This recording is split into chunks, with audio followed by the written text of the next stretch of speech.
Hey, terrific. So, good morning, wherever you are. I'm Greg Hutchins. I give my monthly talk with Fred, or to his group. Anyway, today we're going to talk about context. And in my case, I'm going to talk about my fails over the last 6 months and basically show you how context was really, or my lack of understanding of my context, led to the fail. So, a little background on who I am. I'm an engineer. Been doing homeland security for a number of years, actually asymmetric warfare.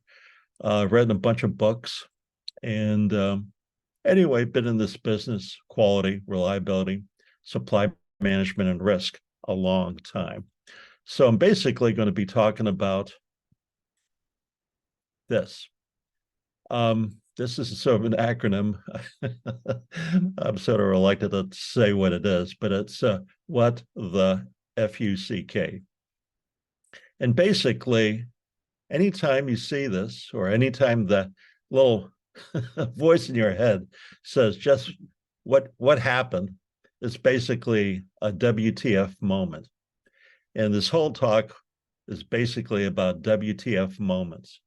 Mine, mostly, and basically what I've learned from these things. If I'd basically advertise, or Fred had advertised this talk as WTF, exclamation point, probably you would have canceled my agreement with Fred, and I wouldn't be doing any more of these. But anyway, the talk is really about WTF, why it happens, when it happens, what can be done about it, and basically what you can do to fix it, or more importantly, get it. So today we're going to be covering 4 topics. What is context? I'm going to provide a number of examples. Most of these are my personal examples, or my personal fails, as I like to call them. Then I'm going to share 2 mini studies, and these are very real. And actually, some occurred about 2 months ago. Another one is in progress right now. And I'm going to provide you a couple tools for understanding your context, and hopefully adding a couple IQ or EQ points to what you do and how you see things. I'm also going to leave probably about 15, 20 minutes for discussion. So let's dive into it. What's context? A very simple way to look at context is the surroundings around you.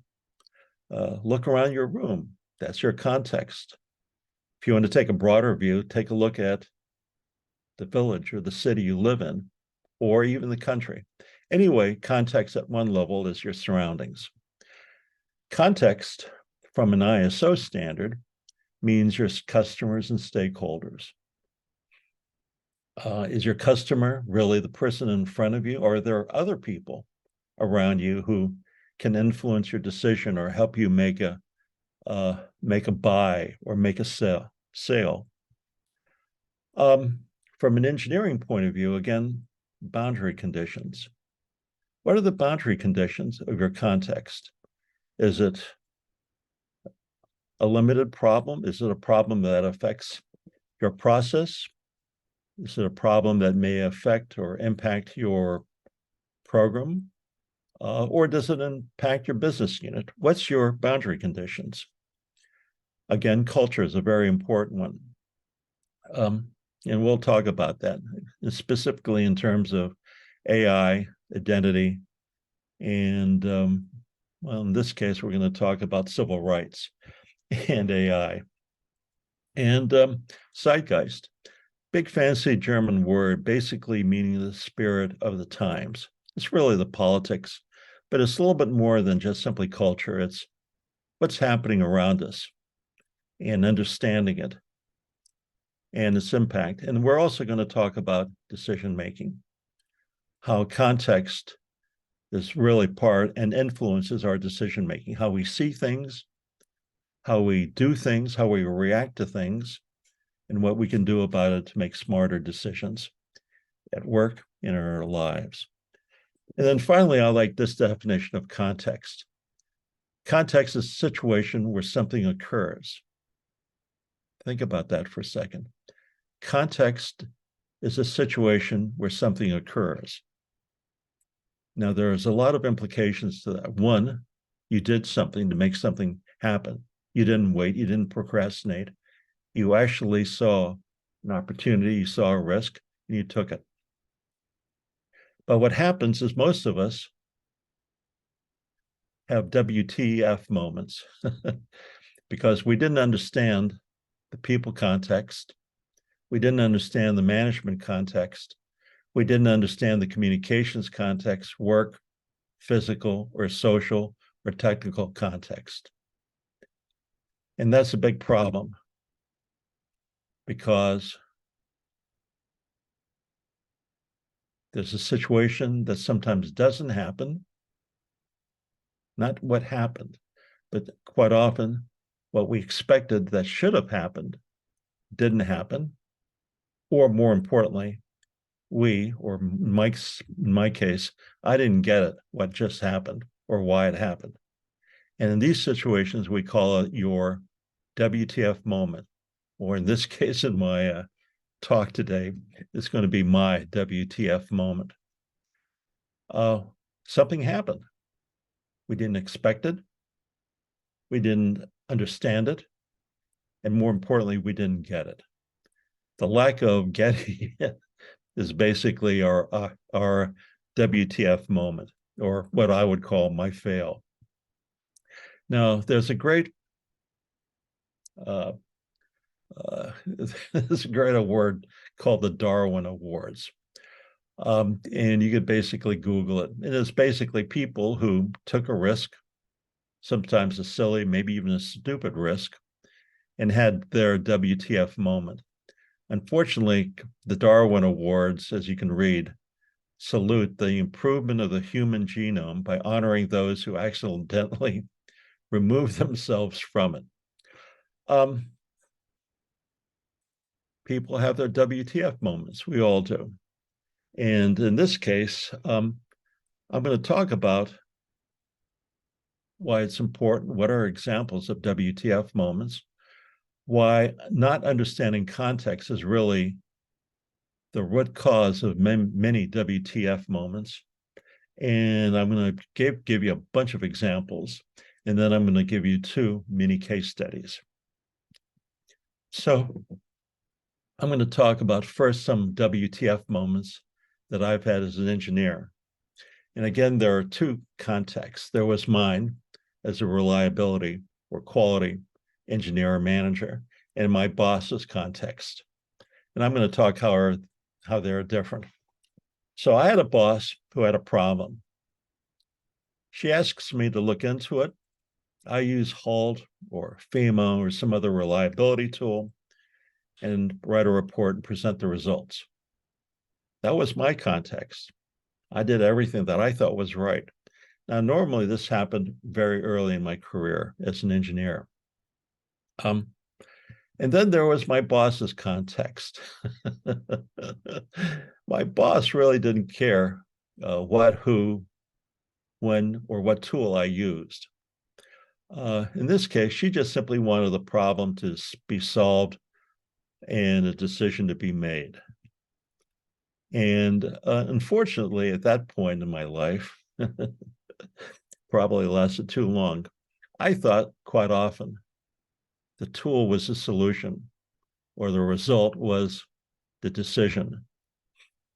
And I didn't understand the context. I didn't understand the context of my boss's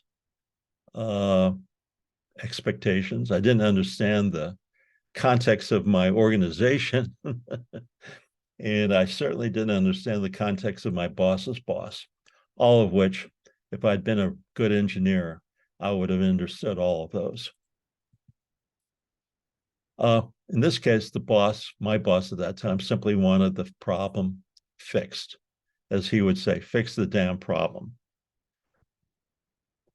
So here's another example.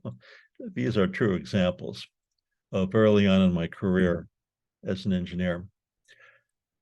We had a meeting, my boss and I, and he presented a, a scenario and didn't say it was a problem, really didn't say, fix it or do something, just basically said, here's something that's a critical concern to the organization.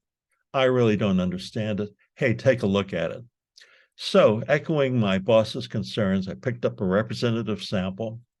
I used my quality tools. I wrote a nice report, and then I waited and I waited and I waited.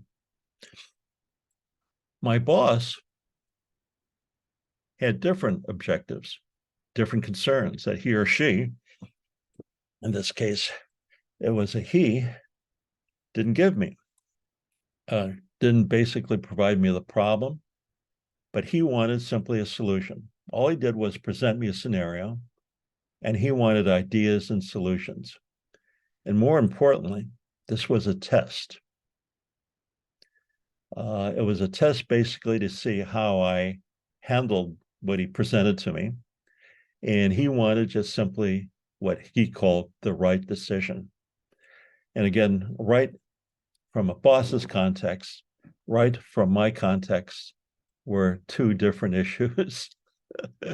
And finally, when about a month later, he calls a meeting between the two of us, closed door, and it basically said, hey, I wrote a nice report, but it didn't fix my problem, didn't give me solutions, and didn't basically go out there and show initiative.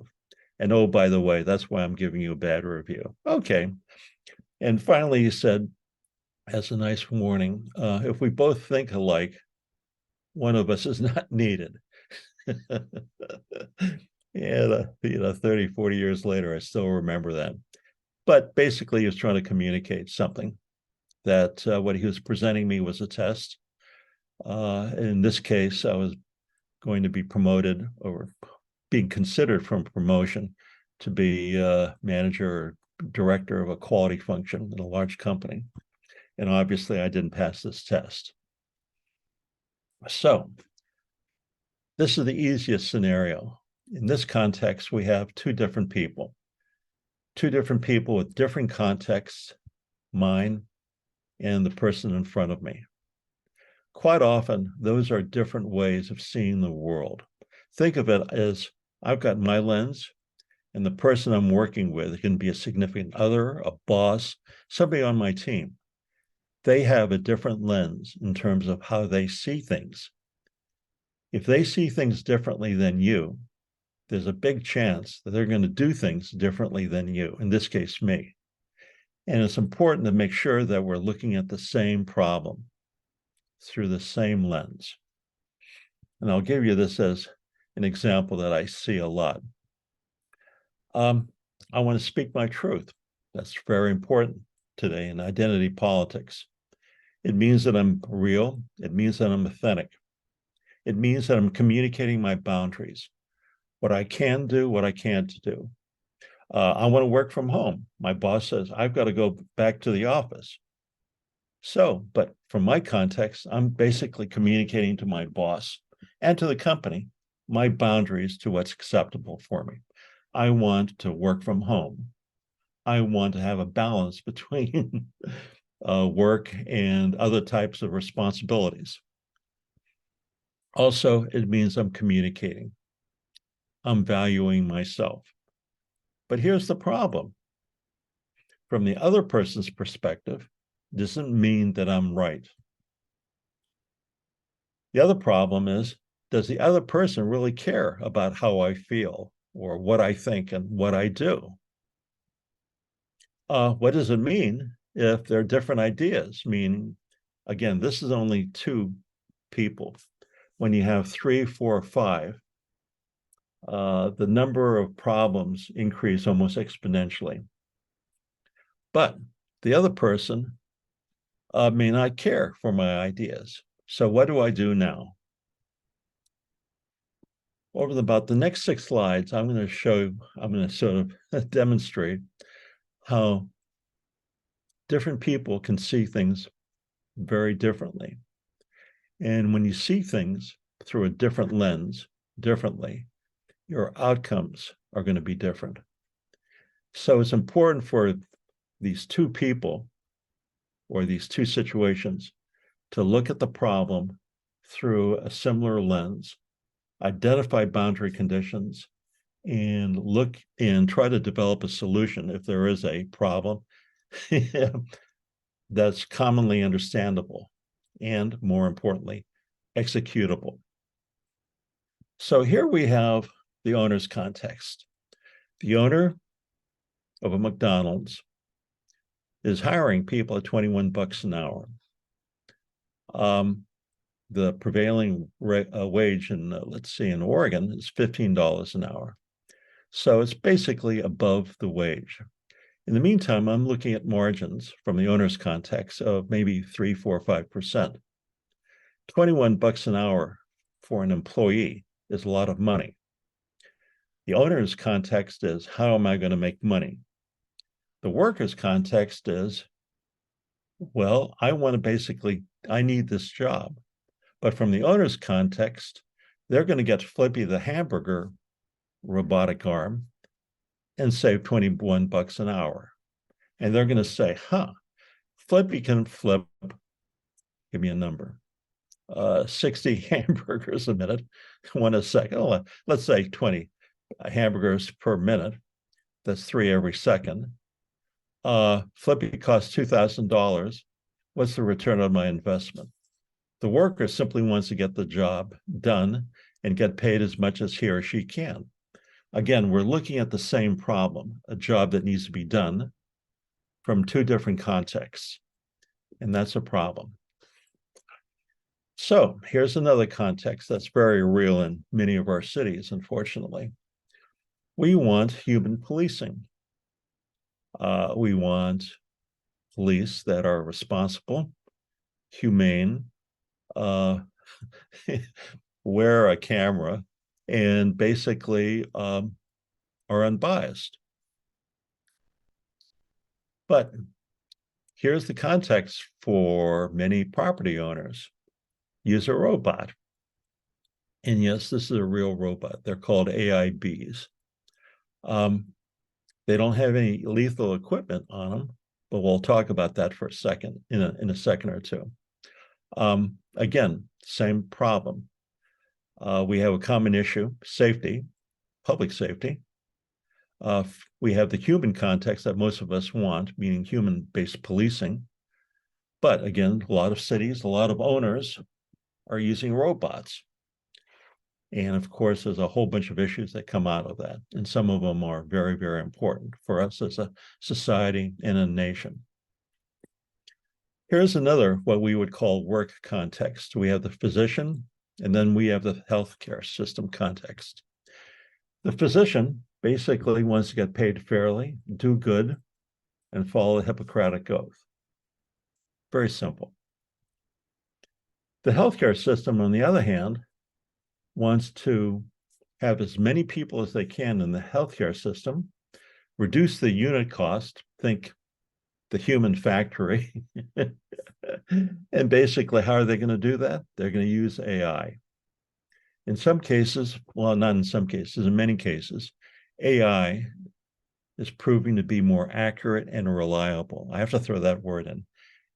AI is proving to be more accurate and reliable than physicians in detecting or diagnosing tumors and various other things. Again, two different ways of seeing the same thing. Teamsters context, you could probably guess what I'm going to put up right now. Teamsters basically want people to drive buses or drive trucks. They want to do it basically, and that's why they're going on strike. They want to make as much money as they can. But the transportation company wants autonomous vehicles. They save money in humans, they save money on employees, they save money on benefits.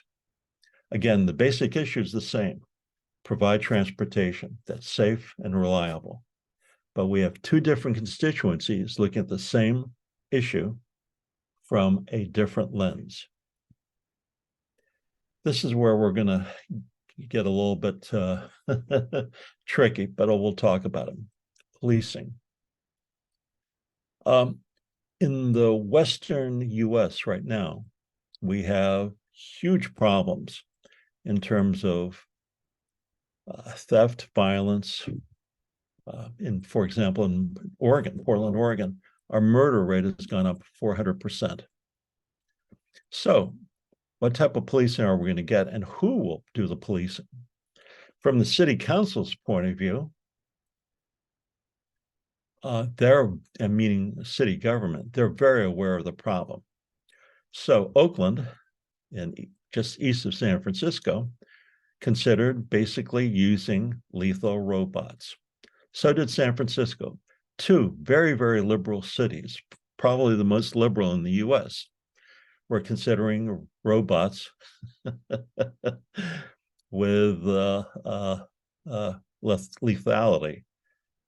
Anyway, it basically passed the city council, but the pushback from the constituency, again, stakeholders context, basically forced the city councils in Oakland and San Francisco to reverse their decision. Again, in this case, we had two constituencies, police and city council. Then the third constituency, who saw things differently, meaning another stakeholder, objected, and this whole issue became moot. Well, it might arise again. Here's traditional war context. I chose this picture because I think it shows what's happening in the Ukraine. And then we have the AI context, robotic, automated decision-making on the battlefield. And if you listen to NPR, almost any radio, this has become a big issue right now. As a matter of fact, yesterday on National Public Radio in the US, there was a whole segment on that, on trust in AI. And we'll talk about that because trust with humans is the number one issue right now globally with artificial intelligence. But anyway, we're jumping a little bit ahead. We'll talk about that in a few minutes. So I'm going to provide you with a couple of case studies, and these are very real. This is one that I was involved in about 3 months ago. So provide a little background. We started about a year ago, August, NIST in the US proposed a standard called the Artificial Intelligence Risk Management Framework. It's an acronym for AI-RMF, Artificial Intelligence Risk Management Framework. So I asked my daughter, who was graduating from Oregon State University, do you want to use this as your senior thesis? Every senior graduating from Oregon State has to be involved on a team or individually on a thesis. They call it the senior project, essentially. And Oregon State is not a Stanford or Berkeley or CMU or MIT in CS. But on the other hand, it's the world's biggest CS program. They're online and they're global, and they're essentially the biggest one around. So we proposed a study to take the AI-RMF and make it into an app. And I think I've got a screen where I'll show you the AI-RMF.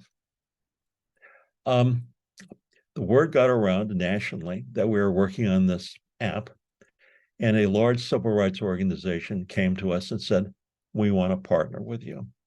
And we were pleased because what we needed was a story, an AI story. The civil rights organization is very worried about autonomous decision-making.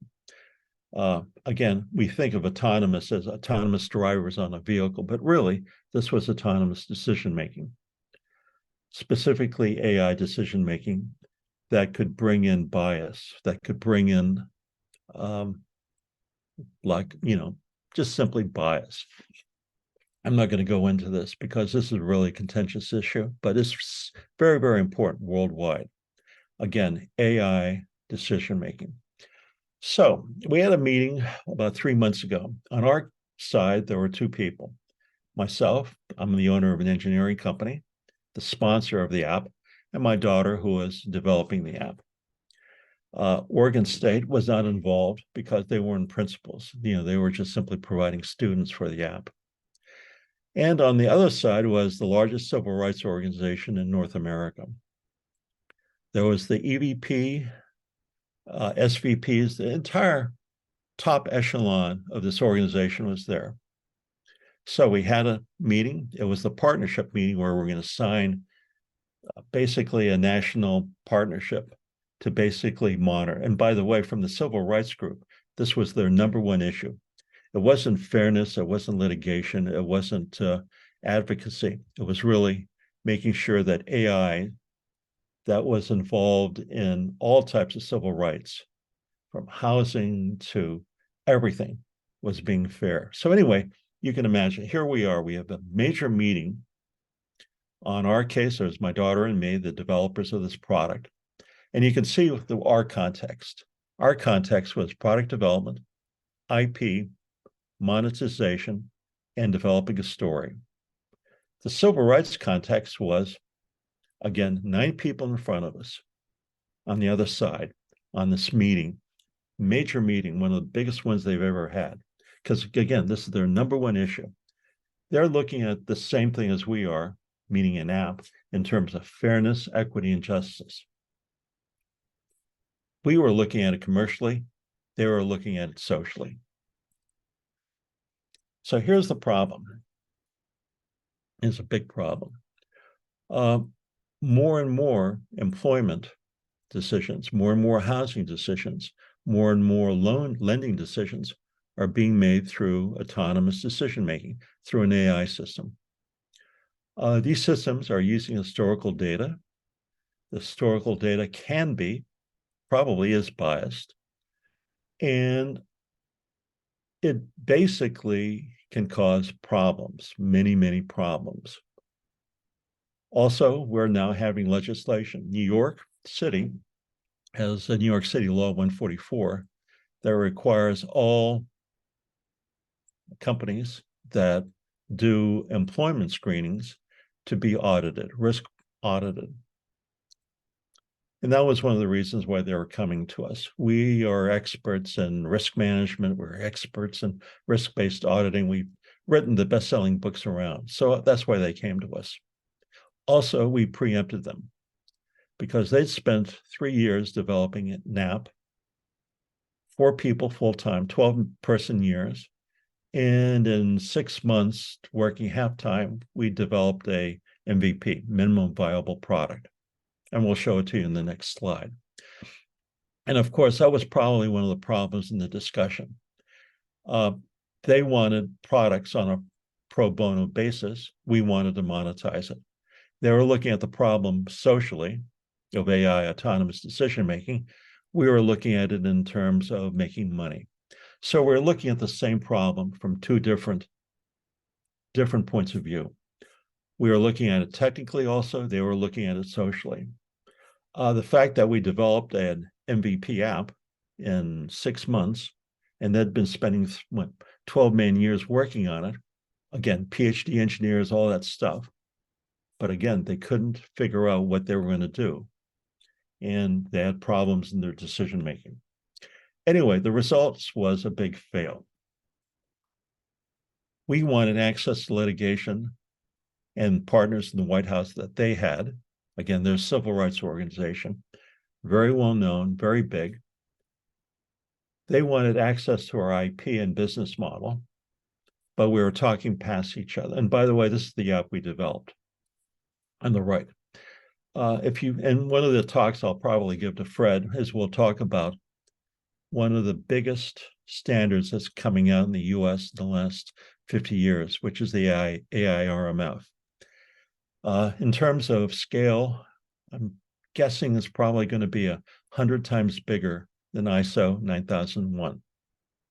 And I've given talks in the EU on that, so maybe next month or a couple months from now, I'll give a talk. But anyway, here's the situation. We're a technical organization. They were a civil rights organization. They were social. We were technical. The result is we were talking past each other. And the way they perceived us, they thought we were condescending to them because we did something in 1/30th of the time. And again, we used AI for doing what we were doing. And they thought we were condescending. And we thought they were an advocacy shop, not a product shop. So anyway, the result was what could have been a huge deal and basically a deal for all of us turned out to be a big flop. So here's another case study, and this is real, by the way, that we're working on right now. We believe that the future of work is changing. We've developed products, we've developed apps, we've developed books, and the basic thesis is everything is everything is being disrupted. So again, this is our context. Our daughter is working as a product manager intern. Yeah, just to give you an idea, when I was growing up, I expected to spend most of my career at one company. 20 years later, U.S. Bureau of Labor Standards says, oh, you're going to have 6 different employers. Then they said, you're going to have 10 different employers. Now, a bunch of companies, BBC in the UK, U.S. Bureau of Labor Standards, Statistics, basically says you're going to have 6 to 10 different careers. So my daughter started out as an engineer, went to CS, went to cyber, now as a product manager intern. So anyway, here's the context. Our daughter is working as a product manager for a high-tech company, and here's the challenge. And this is real. If when you're working as an intern, you meet all of the executives in the company, so you understand the culture, the context of the company.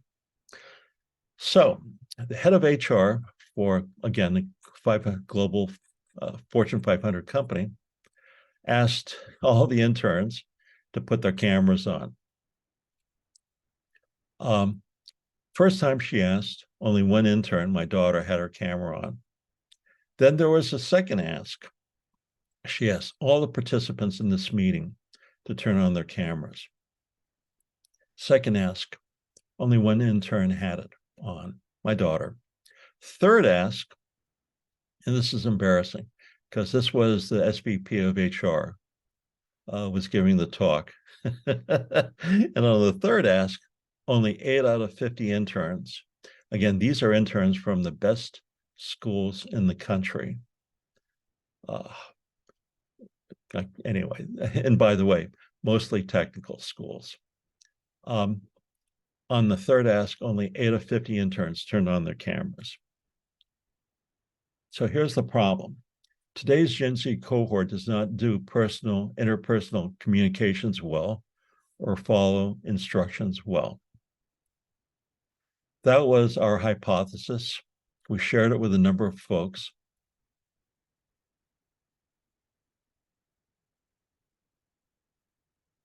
And here is the study that just came out about a month and a half ago. And you can read that. Essentially, it says that today's cohort, Gen Z, are really unprepared for work. 40% of business leaders today probably do not like or will avoid hiring today's graduates. Now, again, just to put this in context, most of these companies are paying their interns, 40 to 50 bucks an hour. That translates to about 80 to 100K a year USD. These are interns from the best schools in the country. When my daughter worked as an intern in the Bay Area, Stanford, Santa Clara, Berkeley, were basically where they were from. In this cohort this year, the one where they didn't turn on the camera, this was a national cohort of 50 people. top of the class, best schools in the country. And here's the conclusion from the study, if you've had a chance to read it. The majority of business leaders think culture, or another way to say that, context, is to blame. Today's graduates don't understand the rules of business. And here's the attribution, the source where that quote comes from. So here's the question. The kids these days, are they not getting it? Are companies, business leaders, employers not getting it? Or is the universities not getting it? Big issue, because it comes down to context. We have three different parties here: universities, the students, and the employers. Three different ways, three different lenses of looking at the same problem, meaning school to work transition, adding value, and making an income. And it's not working out. So what I would suggest is ask yourself this question. Do you know if you get it? So here's a simple tool that we use. Do you react to situations, or do you pause and reflect on what's going on around you? If you do the latter, if you pause and reflect, that basically means you respond. Responding to context, responding to WF moments, basically means that you're getting a couple IQ points, hopefully 10 to 20. But anyway, if you react to situations, if you've got a galvanic skin response, meaning you sweat, if you stutter, if you react and you get angry, or you just simply shrug your shoulders. Anyway, if you have a WTF moment, you're caught in a situation. You're in the box. The challenge, and that's what we're going to talk about on how to get out of that box, is to pause and reflect and respond to what's happening around you and try to decipher, understand what's going on. And this is the essence of getting it. And this is really the essence of the talk. We want you to get it, not react, but pause, reflect, and respond. That's the essence of getting it. So here's a plug. Recently wrote a book on getting unstuck, because people who are stuck are simply not getting it. They're not understanding context. And I'm going to talk about in the next 4 or 5 slides, tools that you can use to understand context. So first, what are your expectations? Next, what are your rules of engagement in terms of what's happening in front of you or around you? Do you understand the context? Third thing, what are your boundary conditions for making a decision or solving a problem? And then finally, what tools are you going to use? Anyway, the book on the right, you can get on Amazon, and it basically addresses each one of these. So first, let's look at your expectations. Who do you want to be? What do you want to do? Where do you want to go? Simple questions. Most of us react to situations, meaning it's a visceral, it's a gut level, it's a sort of a gut level type of reaction. It's important to understand when situations arise, understanding what you need, want, and expect. And again, you can add many questions to these. I'm just covering the surface. What are your rules of engagement? Are you going to react? Are you going to respond? Do you have a goal that you want to reach? Do you know how you're going to decide? We call it deciding, deciding how to decide.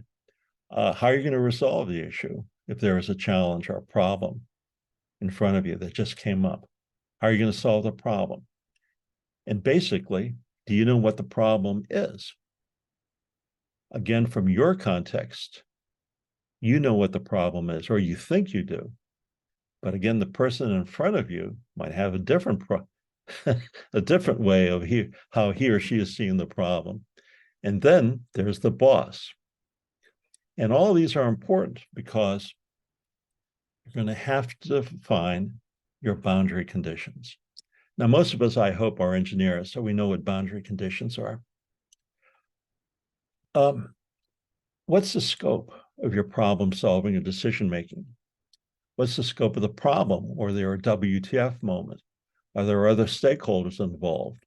What are the other people's boundaries? The challenge is you don't want to boil the ocean. You want to know what's happening in front of you.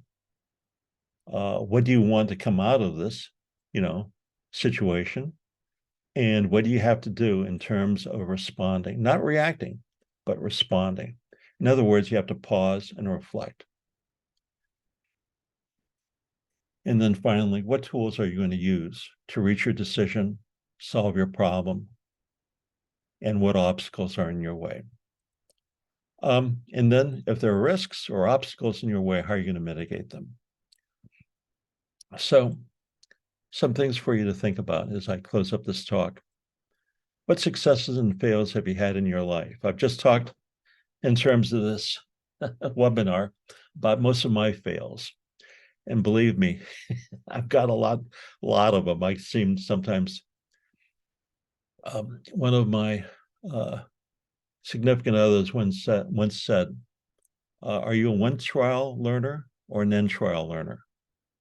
End trial learners keep on doing the same things over and over again. One trial learners do something, fail, do something else. What I want to try to communicate with you is you want to be a one trial learner. How many context challenges are in front of you, and how many don't you get? And if you had a chance to do a do-over, what would you do different? Anyway, just some things to think about today. And thank you for your time. Questions? Hello? Any questions? Yep, I'm here. Greg, you had to find the button. I don't see any in the chat. Let me check the Q&A tab. Oh, there's a bunch in here. Carl's been busy. All right, Okay. let's see. Carl, one of his comments, this is something that people in the sales profession experience on a daily basis. Have you heard of consultative selling? Yes. So there's a very famous book. I forgot who wrote it, that all of us are salespeople, salesmen, salespeople. Whatever we do in life, we have to work with people. And when we do that, we have to understand their context, their point of view, their rationale for being who they are and what they want to do and who they want to be. So yes, I think all of us, whether we're engineers or whatever title we may have to sell. I think sell is another word for responding to context. Yep. This is the art of communications, and I'm not sure if this was a spell check or not, but there's a lot of human resources professionals that are engaged in this all the time. I'm thinking, Greg, that I have stories of human resources people that I certainly didn't understand their context at all.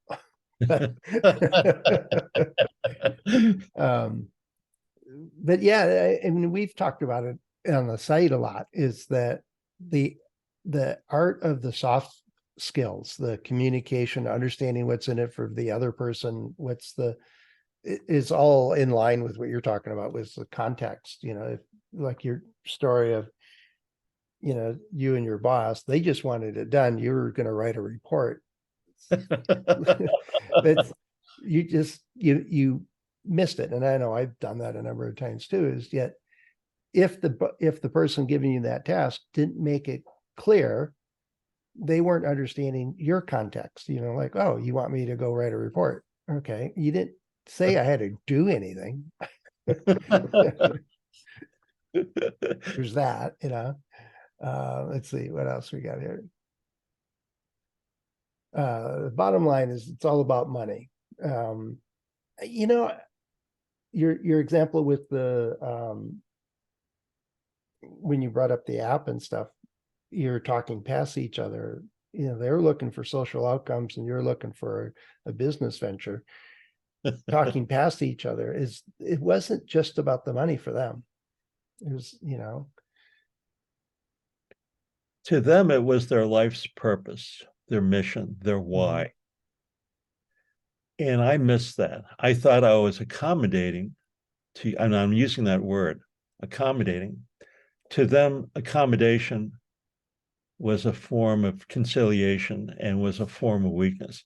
They wanted advocacy from any of their partners. And in a partnership, it's basically what I thought, again, from a technical business point of view, was bringing something to the table. But from them, they wanted us to be advocates for fairness in AI autonomous decision making. And maybe we didn't articulate it properly, but the reality is we talked past each other. And it was an utter fail. yeah.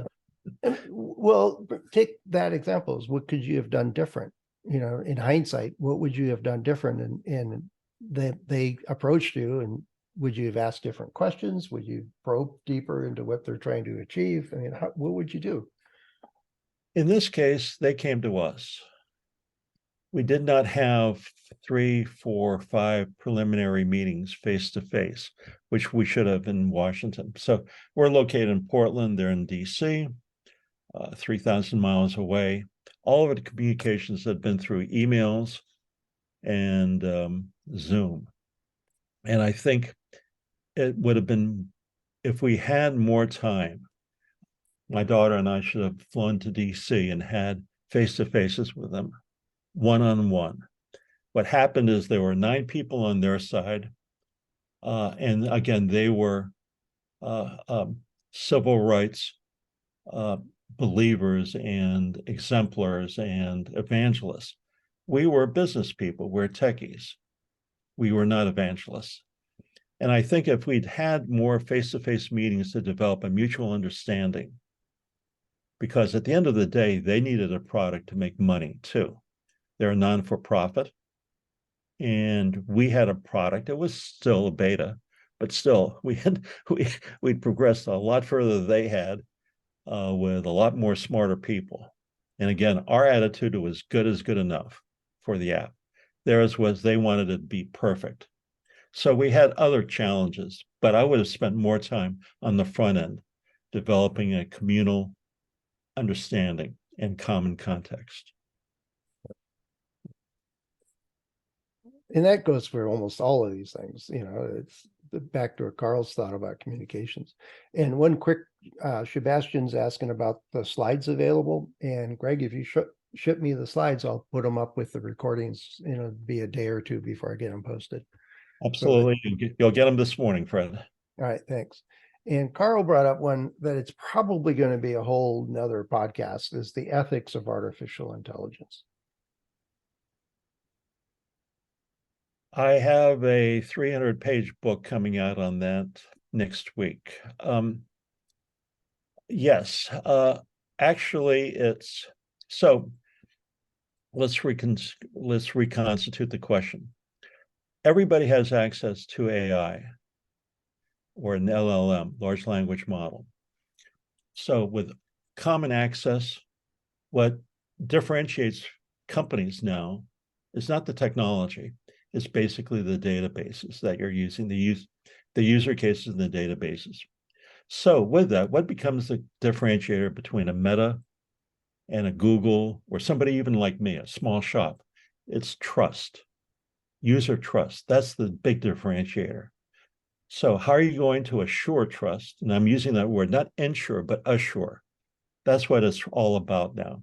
Yeah. And, well, there was one, Greg, that it was in a story a couple of weeks ago. Is I think it was, you referenced that New York City law that going in place, or regulation, but the housing decisions was it was I think it was loans. It was the story I heard, was that somebody giving out home loans type stuff or car loans use their internal data, what loans they granted in the past. And they said, well, in the past, you predominantly, avoided a certain class of people and gave loans to other classes of people. And that was the data you trained it on. So what makes you believe that your software is going to do something different than what you trained it to do? And so companies are running into is if they just want to propagate what they've always done, they can automate it. And I run into the same thing with companies that in a manufacturing line, if they want to automate a step, yet it's really a craft and the craftsman has to adjust it every single product they make. Automating it was, well, pick one and you'll get those results, but you're not going to get the skill part that's been added to it. Until you get a clean, consistent process that is unbiased, your automation of the system is just still going to reflect the bias. So here's the problem is with housing, it's with loans, it's with everything. The system is trained. It's trained on historical data.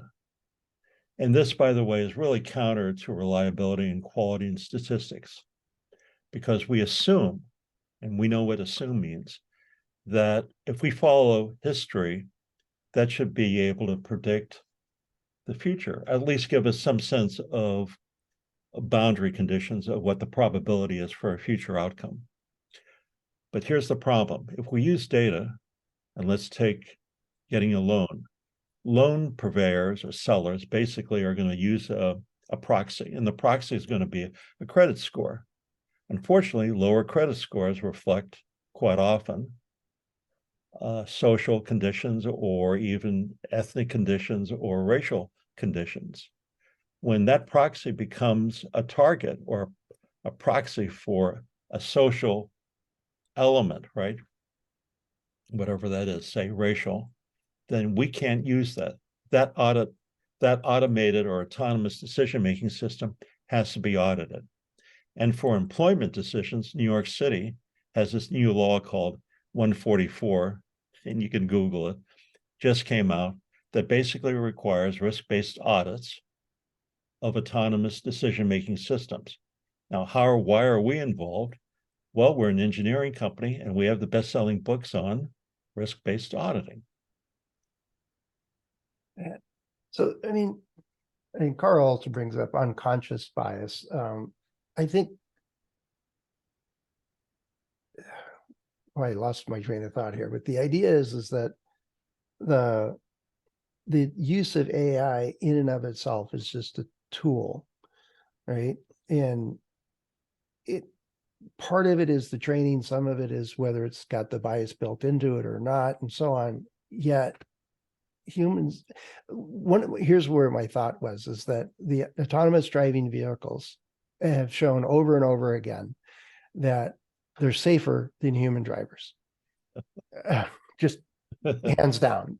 All the data I've ever seen on this is that autonomous drivers it's safer. Not the ones that are not quite autonomous yet. It's if they say, no, you still have to have your hands on the steering wheel and you ignore that, then, you're asking for trouble.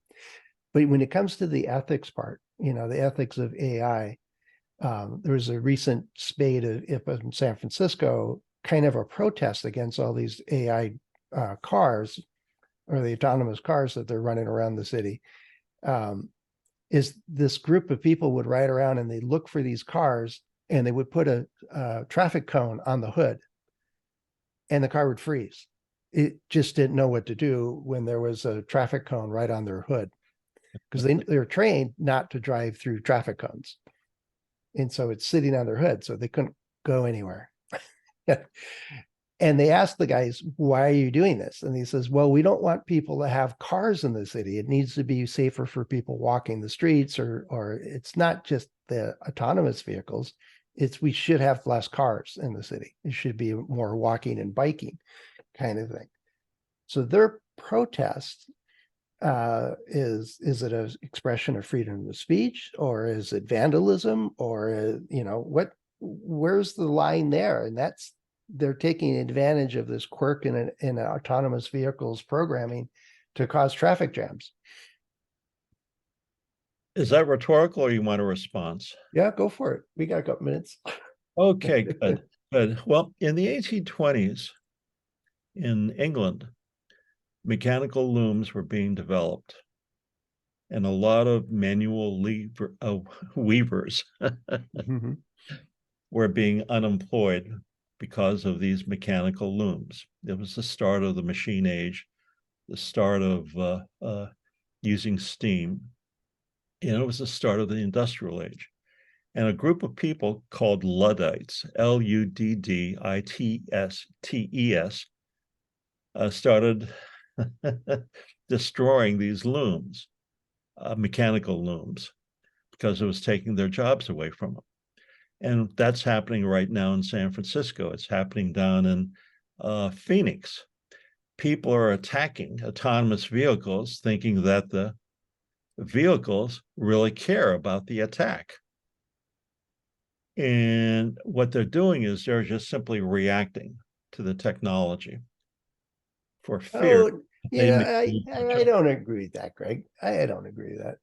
It's like it's the I don't think they're attacking the cars in and of themselves. They're taking advantage of their inability to deal with a cone on their hood or some variant that they can't handle, so they just stop.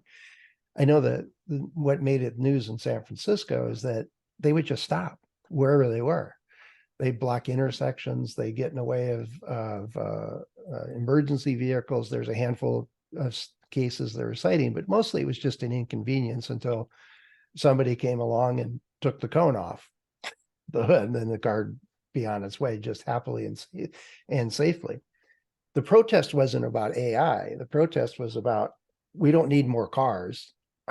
we need less cars, period.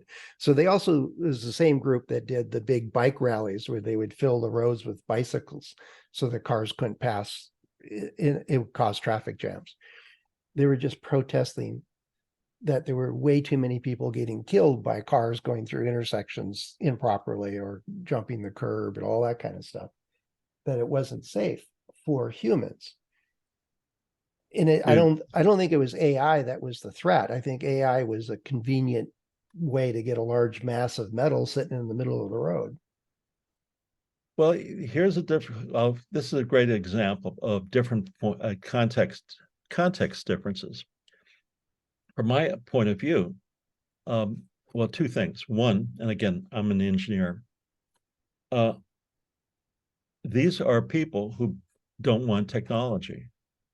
They don't want cars in their streets. They want to have bike lanes. They want to have, they want to have human type of traffic. On my point of view, from my point of view as an engineer, I say autonomous vehicles are safer. We're saving 30,000 lives a year. Two, I can develop a small script of code to basically put into the command, into the software that basically says, if you see this cone on the hood, just simply drive by it. It's basically human interference. So what they're really objecting to is really technology, and AI is just simply another proxy for technology. Well, let's agree to disagree, and whether they're Luddites or not, I don't think that's it. And I'm quite sure there are people that just don't like AI in any form or arrow. Carl brings up that Elon Musk brought up a warning that AI will likely overtake humans in the next 5 years. And he uses a quote, unstable or weird. This is called the singularity hypothesis, but yeah, go ahead. Yeah. But however, most experts say the field say humanity has nothing to worry about. He says, at least not yet. Most AI is narrow, while some believe AI will take over the human race in the future. It's not widely accepted. And then he cites a newspaper article.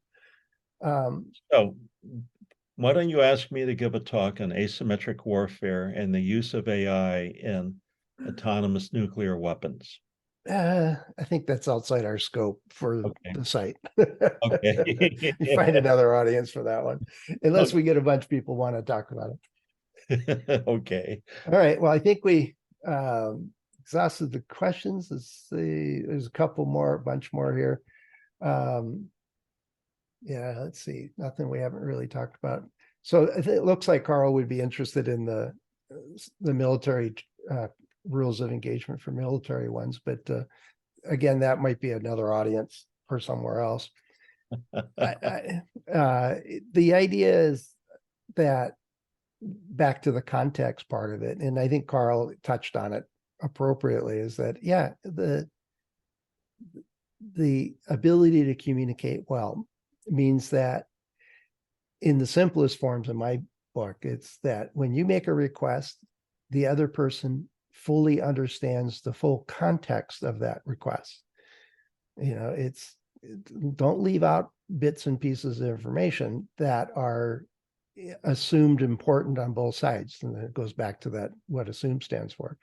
The idea, though, is that if you're receiving a request, it's incumbent on you to fully understand it, as equally responsible as the person providing the request or making the request. So it's a two-way street. Communication always is, and we're both responsible if it doesn't work. So I think, is that a fair summary for you, Greg? Yeah, I think that's very good, Fred. Just be aware of context. And if you basically react, that's a red flag for you. Wait, respond, wait, think about it, and respond. Takes you 3 seconds, but you'll get a lot smarter and you'll get more outcomes that you really want. All right. Well, thanks, Greg. I think we'll wrap it up here. And thanks, everybody, for attending. And we'll get these posted as soon as we can. And look forward to next month.